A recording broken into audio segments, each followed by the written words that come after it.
ಹಣ ಸಾಗಿಸುವ ಕಂಟೈನರ್ ಪತ್ತೆ ಪ್ರಕರಣವನ್ನ ಎಸ್ಐಟಿಗೆ ಕೊಟ್ಟಿದೆ. ಈಗ ಪ್ರಕರಣದ ಎಸ್ಐಟಿ ನೀಡಿದಂತ ಮಹಾರಾಷ್ಟ್ರ ಸಿಎಂ ದೇವೇಂದ್ರ ಫಡ್ನವೀಸ್ ಅವರು ಮತ್ತೊಂದೆಡೆ ತನಿಖೆ ಸಹಕಾರ ನೀಡುವಂತೆ ಬೆಳಗಾವಿ ಎಸ್ಪಿ ಅವರಿಗೂ ಕೂಡ ಪತ್ರವನ್ನ ಬರೆದಿದ್ದಾರೆ. ಅಲ್ಲದೆ ಗೋವಾ ಪೊಲೀಸರು ಕೂಡ ಸಹಕಾರ ಕೇಳಿರುವಂತ ಮಹಾರಾಷ್ಟ್ರ ಸರ್ಕಾರ ಮಹಾರಾಷ್ಟ್ರದಲ್ಲಿ ನಡೆದಂತ ಸ್ಥಳೀಯ ಸಂಸ್ಥೆ ಚುನಾವಣೆ ಈ ಹಣ ಬಳಕೆ ಸಾಧ್ಯತೆ ನೋಡಿ ಎಲ್ಲಾ ಆಯಾಮಗಳಲ್ಲಿ ಒಂದಿಷ್ಟು ತನಿಖೆ ನಡೆಸುವಂತೆ ಸಿಎಂ ಫಡ್ನವೀಸ್ ಅವರು ಆದೇಶವನ್ನ ಮಾಡಿದ್ದಾರೆ. ಯಾಕೆ ಅಂತಂದ್ರೆ ಮೊನ್ನೆ ಕೂಡ ಒಂದು ಕಡೆ ಗಮನಿಸ್ತಾ ಹೋದ್ರೆ ಇಡೀ ದೇಶದ ಬಹುದೊಡ್ಡದಾದಂತ ಕೋಟಿ ಕೋಟಿ ಕೋಟಿ ಇರುವಂತ ಚುನಾವಣೆ ಅಂತಂದ್ರೆ ಪ್ರಮುಖವಾಗಿ ಗಮನಿಸ್ತಾ ಹೋದ್ರೆ ಬೆಲೆ ಬಾಳುವ ಮುಂಬೈ ಮಹಾನಗರಿಯ ಚುನಾವಣೆ ನಡೀತು ಮೊನ್ನೆ. ಆ ಚುನಾವಣೆ ಒಂದು ಕಡೆ ಗಮನಿಸ್ತಾ ಹೋದ್ರೆ 79 ಕೋಟಿಗೂ ಕೂಡ ಅಧಿಕವಾದಂಥ ಬೆಲೆ ಬಾಳುವಂಥ ಅಲ್ಲಿ ಚುನಾವಣೆ ನಡೆಯುತ್ತೆ.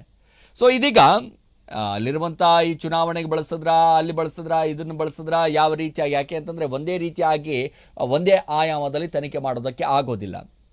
ಸೊ ಹಾಗಾಗಿ ಏನು ಮಾಡ್ತಾರೆ, ಮಹಾರಾಷ್ಟ್ರ ಸಿ ಎಂ ಒಂದು ಕಡೆ ಸರ್ಕಾರ ಅಲ್ಲಿರುವಂಥ ಎಲ್ಲರೂ ಕೂಡ ಕರ್ನಾಟಕ ಪೊಲೀಸ್ ಅಧಿಕಾರಿಗಳಿಗಾಗಿರ್ಬೋದು, ಅದರ ಜೊತೆಗೆ ಮಹಾರಾಷ್ಟ್ರ ಪೊಲೀಸ್ ಅಧಿಕಾರಿಗಳಾಗಿರ್ಬೋದು, ಗೋವಾ ಪೊಲೀಸ್ ಅಧಿಕಾರಿಗಳಾಗಿರ್ಬೋದು, 3 ರಾಜ್ಯದ ಪೊಲೀಸ್ ಅಧಿಕಾರಿಗಳು ಕೂಡ ಇದೀಗ ಎಚ್ಚೆತ್ತುಕೊಂಡಿದ್ದಾರೆ. ಬೆಳಗಾವಿ ಎಸ್ ಪಿ ಅವರಿಗೂ ಕೂಡ ಒಂದಿಷ್ಟು ಪತ್ರವನ್ನು ಬರೆದಿದ್ದಾರೆ. ಒಂದಿಷ್ಟು ಸಹಕಾರ ಕೊಡಬೇಕು ನೀವು. ಯಾಕೆ ಅಂತಂದರೆ ಚೋರ್ಲಾ ಭಾಗ ಅಂತ ಬಂದಾಗ ಸಹಜವಾಗಿ ಬೆಳಗಾವಿ ಗಡಿ ಪ್ರದೇಶ ಇರೋದ್ರಿಂದಾಗಿ, ಮತ್ತೊಂದು ಕಡೆ ಆ ಕಡೆ ಹೋದರೆ ಗೋವಾ ಇರೋದ್ರಿಂದಾಗಿ ಅಲ್ಲಿರುವಂಥ ಪೊಲೀಸ್ ಅಧಿಕಾರಿಗಳು ಕೂಡ ಒಂದಿಷ್ಟು ಸಹಕಾರ ಕೊಡುವಂತೆ ಫಡ್ನವೀಸ್ ಅವರು, ಮಹಾರಾಷ್ಟ್ರದ ಸಿ ಎಂ ಏನಿದ್ದಾರೆ ಫಡ್ನವೀಸ್ ಅವರು ಪತ್ರವನ್ನು ಬರೆದಿದ್ದಾರೆ. ಸಹಕಾರ ಕೊಡಿ, 400 ಕೋಟಿ ಹಣ ಹೋಗ್ಬಿಟ್ಟಿದೆ. ಇಲ್ಲಿ ಕಿಶೋರ್ ಅನ್ನುವಂಥ ಸೇಟ್ ಅವರಿಗೆ ಸೇರಿದಂಥ ಹಣ ಹೈಜಾಕ್ ಆಗೋಗ್ಬಿಡುತ್ತೆ. ಏಕಾಏಕಿ ಚೋರ್ಲಾ ಘಾಟಲ್ಲಿ ಬರ್ತಿದ್ದ ಹಾಗೆ ಹಣ ಎಲ್ಲಿ ಹೋಗುತ್ತೋ ಗೊತ್ತಿಲ್ಲ, ಕಂಟೈನರ್ ಎಲ್ಲಿ ಹೋಗುತ್ತೋ ಗೊತ್ತಿಲ್ಲ. ಸೊ ಮತ್ತೊಂದು ಕಡೆ ಸಂದೀಪ್ ಅವರು ಹೇಳ್ತಾರೆ, ಇಲ್ಲಿ ಪ್ರಮುಖವಾಗಿ ನಿಮಗೆ 2 ಕಂಟೈನರ್ ಬೇಕು ಅಂತಂದರೆ, ನಿಮ್ಮ 400 ಕೋಟಿ ರೂಪಾಯಿ ಬೇಕು ಅಂತಂದರೆ ನಮಗೆ ಒಂದು ಕಡೆ ಗಮನಿಸ್ತಾ ಹೋದರೆ 100 ಕೋಟಿ ರೂಪಾಯಿ ಬೇಕು ಅಂತ ಕಿಶೋರ್ ಅವರಿಗೆ ವಾಟ್ಸಪ್ ಕಾಲ್ ಮೂಲಕ ಪದೇ ಪದೇ ಕರೆ ಮಾಡಿ ಹೇಳ್ತಾ ಇದ್ರಂತೆ ದರೋಡೆಕೋರರು. ಒಂದಿಷ್ಟು ಜನ ಸಂದೀಪ್ ಅವರು ಕಿಡ್ನಾಪ್ ಮಾಡಿಬಿಟ್ಟಿದ್ದಾರೆ, ಸಂದೀಪೇ ಒಂದಿಷ್ಟು ಹಣವನ್ನು ಲೂಟಿ ಮಾಡಿಬಿಟ್ಟಿದ್ದಾರೆ, ಸಂದೀಪೇ ಇದಕ್ಕೆಲ್ಲವಕ್ಕೂ ಕೂಡ ಮೂಲ ಕಾರಣ ಅಂತ ಹೇಳ್ತಾರೆ. ಆದರೆ ಸಂದೀಪ್ ಎಲ್ಲವೂ ಕೂಡ ವಿಡಿಯೋ ಮಾಡುವ ಮೂಲಕ ಯಾರ್ಯಾರಿದ್ರು, ಏನೇನು ಕತೆ, ಯಾವ ರೀತಿಯಾಗಿ ನನ್ನನ್ನು ಕಿಡ್ನಾಪ್ ಮಾಡಿದ್ರು, ಎಷ್ಟು ನಮಗೆ ಚಿತ್ರಹಿಂಸೆಯನ್ನು ಕೊಟ್ಟರು, ಎಷ್ಟು ಮಾನಸಿಕವಾಗಿ ನನ್ನ ಕುಗ್ಗಿಸುವಂಥ ಪ್ರಯತ್ನವನ್ನು ಪಟ್ಟರು, ದೈಹಿಕವಾಗಿ ಒಂದಿಷ್ಟು ಹಲ್ಲೆಯನ್ನು ಮಾಡಿದ್ರು, ಅದರ ಜೊತೆಗೆ ಗನ್ ಪಾಯಿಂಟ್ ಇಟ್ಕೊಂಡು ಹಣೆ ಮೇಲೆ ನನ್ನನ್ನು ಕಿಡ್ನಾಪ್ ಮಾಡ್ತಾರೆ. ಅದೆಲ್ಲವೂ ಕೂಡ ವಿಡಿಯೋ ಮಾಡುವ ಮೂಲಕ ಸಾಮಾಜಿಕ ಜಾಲತಾಣದಲ್ಲಿ ಹರಿಬಿಡ್ತಿದ್ದ ಹಾಗೆ ಈ ಕೇಸ್ಗೆ ಒಂದು ರೀತಿಯಾದಂಥ ಟ್ವಿಸ್ಟ್ ಸಿಗುವಂಥ ಎಲ್ಲ ಲಕ್ಷಣಗಳು ಇದೀಗ ಕಾಣ್ತಾ ಇದೆ. ಅದೆಲ್ಲ ಬೆನ್ನಲ್ಲೇ ಇದೀಗ ಸರ್ಕಾರ ಆಗಿರ್ಬೋದು, ಪೊಲೀಸ್ ಅಧಿಕಾರಿಗಳು ಸುಮ್ಮನೆ ಇರ್ತಾರಾ? ತನಿಖೆ ಮಾಡಲೇಬೇಕಾಗಿರುವಂಥದ್ದು. ಯಾರು ಇದರ ಹಿಂದೆ ಇದ್ದಾರೆ, ಯಾರು ಅಂಥ ಕಳ್ಳರು ಇವರು, ಯಾರು ಇಂಥ ದರೋಡೆಕೋರರು ಇವರು, ಸರಿಸುಮಾರು 400 ಕೋಟಿಯನ್ನು ಒಂದಿಷ್ಟು ಹೈಜಾಕ್ ಮಾಡ್ತಾರೆ ಅಂತಂದರೆ ಎಷ್ಟು ದಿನಗಳಿಂದ ಪ್ಲ್ಯಾನ್ ಹಾಕಿದ್ರು, ಅದೆಲ್ಲವೂ ಕೂಡ ಬಹಿರಂಗ ಆಗಬೇಕಲ್ವ. ಸುಮ್ಮನೆ ಹೋದ್ವಿ ಬಂದ್ವಿ ಅನ್ನುವಂಥದ್ದಿಲ್ಲ. ಯಾಕೆಂತಂದರೆ ಅಲ್ಲಿ 1 ರೂಪಾಯಿ 2 ರೂಪಾಯಿ ಹೋಗಿದ್ದಲ್ಲ ಸ್ವಾಮಿ, 400 ಕೋಟಿ ಅಂತೆ.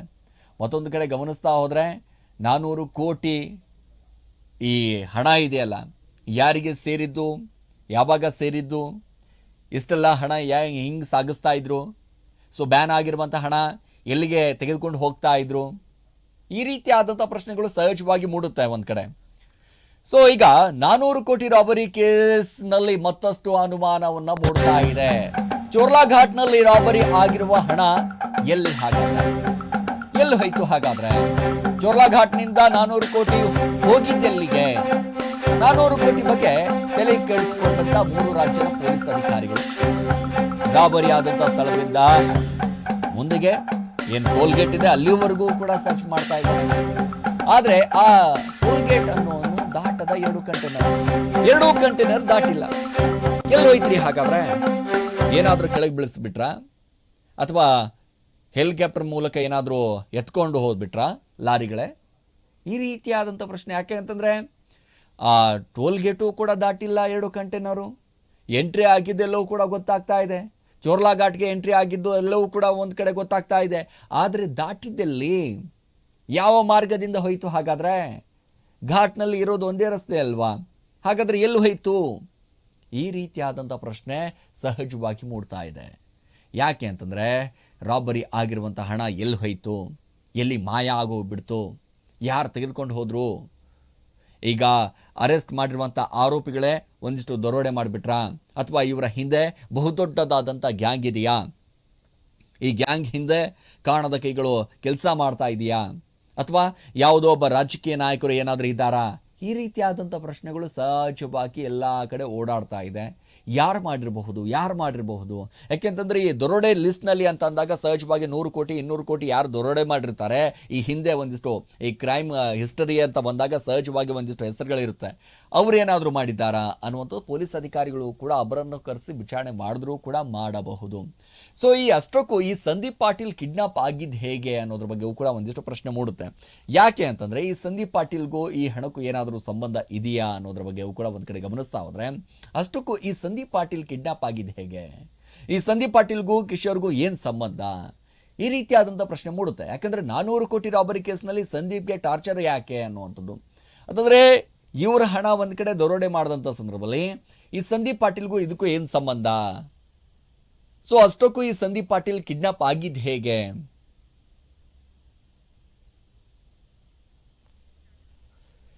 ಎಸ್, ಈಗ ಕಂಟೈನರ್ ಹೈಜಾಕ್ ಆಗ್ತಿದ್ದ ಹಾಗೆ ಉದ್ಯಮಿಗಳಿಗೆ ಕಿಶೋರ್ಗೆ ಹೋಗಿ ಇರುವಂಥದ್ದು ಕರೆ ಯಾರ್ದು.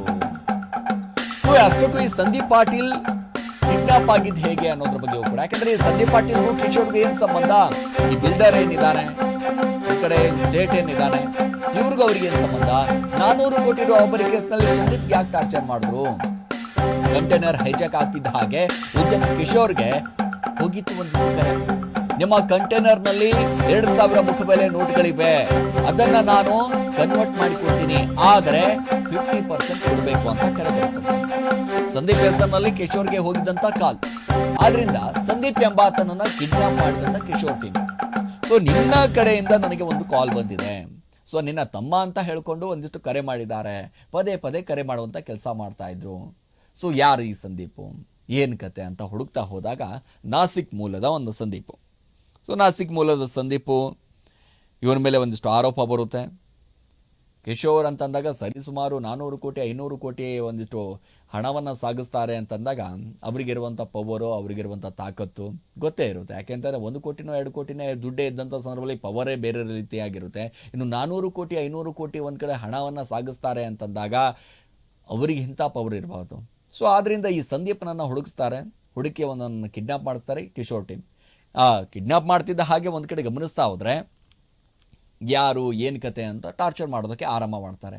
ನಿಮ್ಮ ಕಂಟೈನರ್ನಲ್ಲಿ 2000 ಮುಖಬೆಲೆಯ ನೋಟ್ಗಳಿವೆ, ಸೊ ಅದನ್ನು ನಾನು ಕನ್ವರ್ಟ್ ಮಾಡಿಕೊಡ್ತೀನಿ, ಆದರೆ 50% ಕೊಡಬೇಕು ಅಂತ ಕರೆ ಬರುತ್ತಂತೆ. ಪದೇ ಪದೇ ಪದೇ ಪದೇ ಕಿಶೋರ್ಗೆ ಫೋನ್ಗಳು ಬರ್ತಾನೆ ಹೋಗುತ್ತೆ, ಯಾರು ಏನು ಕತೆ ಅನ್ನೋದ್ರ ಬಗ್ಗೆಯೂ ಕೂಡ. ಸೊ ಅದಾದ ನಂತರ ಈ ಸಂದೀಪ್ನನ್ನು ಕಿಡ್ನಾಪ್ ಮಾಡ್ತಾರೆ, 1.5 ತಿಂಗಳು ಟಾರ್ಚರ್ ಮಾಡುವಂಥ ಕೆಲಸ ಮಾಡ್ತಾರೆ. ಈಗ ಕರ್ನಾಟಕ ಪೊಲೀಸರಿಂದಲೂ ಕೂಡ ದರೋಡೆಗೆ ಒಂದಿಷ್ಟು ತನಿಖೆಯನ್ನು ಮಾಡಲಾಗ್ತಾ ಇದೆ. ನಾಸಿಕ್ನಲ್ಲಿ ಡಿವೈಎಸ್ಪಿ ನೇತೃತ್ವದಲ್ಲಿ ಒಂದಿಷ್ಟು ತನಿಖೆ. ಕರ್ನಾಟಕ ಪೊಲೀಸರಿಗೆ ಸಹಕಾರ ನೀಡುವಂತೆ ಮಹಾರಾಷ್ಟ್ರದ ಸಿಎಂ ಒಂದು ಕಡೆ ಪತ್ರವನ್ನು ಬರೀತಾರೆ.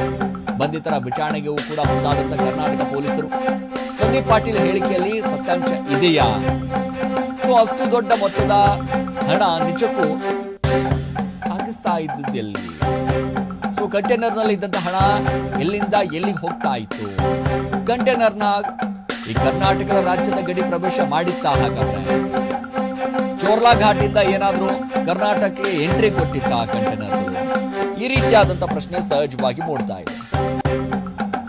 ಸೊ ಮತ್ತೊಂದು ಕಡೆ ಗಮನಿಸ್ತಾ ಹೋದ್ರೆ ಈ ರೀತಿಯಾದಂಥದ್ದು ಅಂತಂದ್ರೆ ಕಂಟೈನರ್ನಲ್ಲಿ ಎಲ್ಲಿಂದ ಇಲ್ಲಿ ಹೋಗ್ತಾ ಇತ್ತು, ಏನು ಕತೆ ಅನ್ನೋದ್ರ ಬಗ್ಗೆಯೂ ಕೂಡ ಪೊಲೀಸ್ ಅಧಿಕಾರಿಗಳು ತನಿಖೆಯನ್ನು ಮಾಡ್ತಾ ಇದ್ದಾರೆ.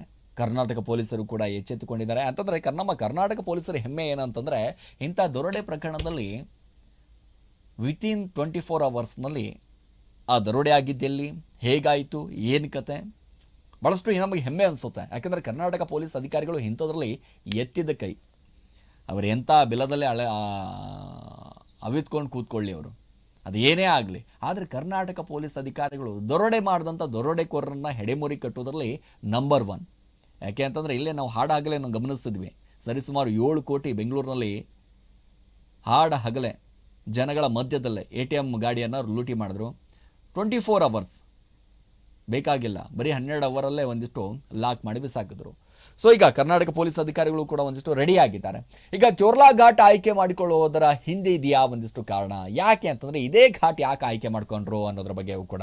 ಸೊ ಒಂದಿಷ್ಟು ರಾಬರಿ ಮಾಡುವಂಥವ್ರು ಸಾಕಷ್ಟು ಪ್ಲಾನ್ ಹಾಕೊಂಡಿರ್ತಾರೆ, ಯಾವಾಗ ಯಾವ ಟೈಮಲ್ಲಿ ಯಾವ ಗಾಡಿ ಬರುತ್ತೆ, ಏನು ಕತೆ, ಅದನ್ನು ಯಾವ ರೀತಿಯಾಗಿ ನಾವು ಹೈಜಾಕ್ ಮಾಡಬೇಕು, ಯಾವ ರೀತಿಯಾಗಿ ನಾವು ಹಣವನ್ನು ಲೂಟಿ ಮಾಡಬೇಕು ಅನ್ನೋದನ್ನು ಪಕ್ಕಾ ಪ್ಲಾನ್ ಮಾಡ್ಕೊಂಡಿದ್ದಾರೆ. ಚೋರ್ಲಾ ಘಾಟ್ ಆಯ್ಕೆ ಮಾಡಿದ್ದರ ಹಿಂದೆ ಇದೆಯಾ ಒಂದಿಷ್ಟು ಕಾರಣಗಳು. ಯಾಕೆ ಅಂತಂದ್ರೆ ಗೋವಾ, ಮಹಾರಾಷ್ಟ್ರ ಹಾಗೂ ಕರ್ನಾಟಕ ಮಧ್ಯೆ ಇರುವಂತ ಘಾಟ್ ಇದು. ಚೋರ್ಲಾ ಘಾಟ್ ಪ್ರದೇಶದಲ್ಲಿ ನೆಟ್ವರ್ಕ್ ಬರೋದಿಲ್ಲ. ಗೋವಾದ ಕಚೇರಿಯಿಂದ ಏನು ಜಾಂಬೋಟಿಯವರೆಗೂ ಕೂಡ ಸಂಪರ್ಕ ಕಡಿತಗೊಳ್ಳುತ್ತೆ. ಸೊ ಬೆಳಗಾವಿಯ ಜಾಂಬೋಟಿಯವರೆಗೂ ಕೂಡ 4 ಗಂಟೆ ಸಂಪರ್ಕ ಕಡಿತಗೊಳ್ಳುತ್ತೆ. ಗೋವಾದಿಂದ ಚೋರ್ಲಾ ಘಾಟ್ಗೆ ಬರಲು 3 ಗಂಟೆ ಸಮಯ ಬೇಕು. ಚೋರ್ಲಾದಿಂದ ಮಹಾರಾಷ್ಟ್ರಕ್ಕೆ ಕನೆಕ್ಟ್ ಆಗೋದಕ್ಕೆ ಅರಣ್ಯ ಅಂಚಿನ ದಾರಿ ಇದೆ. ಚೋರ್ಲಾದಲ್ಲಿ ಸಣ್ಣ ಪುಟ್ಟ ವಾಹನಗಳು ಹೋಗುವಷ್ಟು ಕಾಲ್ ದಾರಿ ಇದೆ. ಸೊ ಕಂಟೈನರ್ನಿಂದ ಮಿನಿ ಗೂಡ್ಸ್ಗೆ ಡಂಪ್ ಮಾಡಿ ಹಣವನ್ನು ಒಂದು ಸಾಗಿಸಿದ್ದಾರೆ. ಯಾಕೆ ಅಂತಂದ್ರೆ ಈ ಪ್ರದೇಶದಲ್ಲಿ ದರೋಡೆ ಮಾಡಿದ್ರೆ ಯಾರಿಗೂ ಕೂಡ ಸಂಪರ್ಕ ಸಿಗೋದಿಲ್ಲ. ಹೀಗಾಗಿ ಚೋರ್ಲಾ ಘಾಟ್ ಆಯ್ಕೆ ಮಾಡಿಕೊಂಡ್ರ ದರೋಡೆಕೋರರು, ದಟ್ ಈಸ್ ಪ್ಲಾನ್ ಇದು. ಯಾಕೆ ಅಂತಂದ್ರೆ ಚೋರ್ಲಾ ಘಾಟ್ ಒಂದು ರೀತಿಯಾಗಿ ಆಯ್ಕೆ ಮಾಡ್ಕೊಂಡಿದ್ದು ಯಾಕೆ ಅಂತಂದ್ರೆ ಸರಿಯಾದಂಥ ನೆಟ್ವರ್ಕ್ ಸಿಗೋದಿಲ್ಲ. ಸೊ ಯಾರು ಏನೇ ಹೇಳಿದ್ರು ಕೂಡ ಏನು ಮಾಡಿದ್ರೂ ಕೂಡ ಈ ಕಂಟೈನರ್ ಎಲ್ಲಿ ಹೋಗಿದೆ ಏನು ಕತೆ ಅಂತ ಬಂದಾಗಲೂ ಕೂಡ ಈ 400 ಕೋಟಿ ಹಣವನ್ನು ಬೇರೆ ಬೇರೆ ಸಣ್ಣ ಪುಟ್ಟ ಏನು ಈ ಗಾಡಿಗಳಿರುತ್ತೆ, ಮಿನಿ ಗೂಡ್ಸ್ ವಾಹನ ಏನಿರುತ್ತೆ ಅದರಲ್ಲಿ ಸಾಗಿಸ್ತಿರ್ಬೋದು ಮೋಸ್ಟ್ಲಿ ಅಂತ ಒಂದಿಷ್ಟು ಅನುಮಾನ. ಯಾಕಂದರೆ ಚೋರ್ಲಾ ಘಾಟದಲ್ಲಿ ಯಾಕೆಂತಂದರೆ ಸಣ್ಣ ಪುಟ್ಟ ವಾಹನಗಳು ಹೋಗುವಷ್ಟು ದಾರಿ ಇರೋದರಿಂದಾಗಿ ದೊಡ್ಡದಾದಂಥ ವಾಹನ ಹೋಗೋದಿಲ್ಲ. ಸೊ ಹಾಗಾಗಿ ಈ ಕಾರ್ಗಳಲ್ಲಿ ಆಗಿರ್ಬೋದು, ಗೂಡ್ಸ್ ವಾಹನಗಳಲ್ಲಿ ಆಗಿರ್ಬೋದು, ಅರ್ಧ ಅಂತಂದರೆ ಸರಿಸುಮಾರು ಒಂದು 10-15 ಗಾಡಿಯಲ್ಲೂ ಕೂಡ ಹೋಗಿಬಿಟ್ರೆ ಹಣ ಹೋಗಿಬಿಡುತ್ತೆ. ಸೊ ಅಲ್ಲಿಯೂ ಕೂಡ ಒಂದಿಷ್ಟು ನೈಟ್ ಆದರೆ ಪೊಲೀಸ್ ಅಧಿಕಾರಿಗಳು ಕೂಡ ಸರಿಯಾದಂಥ ರೀತಿಯಾಗಿ ಅಲ್ಲಿ ನೋಡೋದಿಲ್ಲ. ಏನಿದೆ ಅಂತ ಹೇಳಿದ್ರು ಕೂಡ ಇದನ್ನಿದೆ ಅಂತಂದರೆ ಆಯಿತು ನಡ್ರಿ ಜೈ ಅನಿಸ್ಬಿಡ್ತಾರೆ ಅವರು ಕೂಡ. ಸೊ ಹೀಗಾಗಿ ಎಲ್ಲವೂ ಕೂಡ ಒಂದು ಕಡೆ ಸೊ ಕಾಲ್ದಾರಿ ಅವು ಎಲ್ಲವೂ ಕೂಡ ಅಂಚಿನ ದಾರಿಯಲ್ಲಿರೋದ್ರಿಂದಾಗಿ ಗೋವಾದಿಂದ ಚೋರ್ಲಾ ಘಾಟ್ಗೆ ಬರಲು ಸರಿಸುಮಾರು 3 ಗಂಟೆ ಬೇಕಾಗುತ್ತೆ. ಈ ಸಮಯದಲ್ಲೇ ಒಂದಿಷ್ಟು ಕಳ್ಳತನ ಆಗಿರುವಂಥದ್ದು. ಅದು ಎಷ್ಟೇ ಆದರೂ ಕೂಡ, ಅದು ಏನೇ ಆದರೂ ಕೂಡ ಒಂದು ಕಡೆ ಗಮನಿಸ್ತಾ ಹೋದರೆ ನಮ್ಮ ಕರ್ನಾಟಕದ ಪೊಲೀಸ್ ಅಧಿಕಾರಿಗಳು ಭಾಳಷ್ಟು ಒಂದು ಭರವಸೆ ಇದೆ, ಒಂದು ನಂಬಿಕೆ ಇದೆ.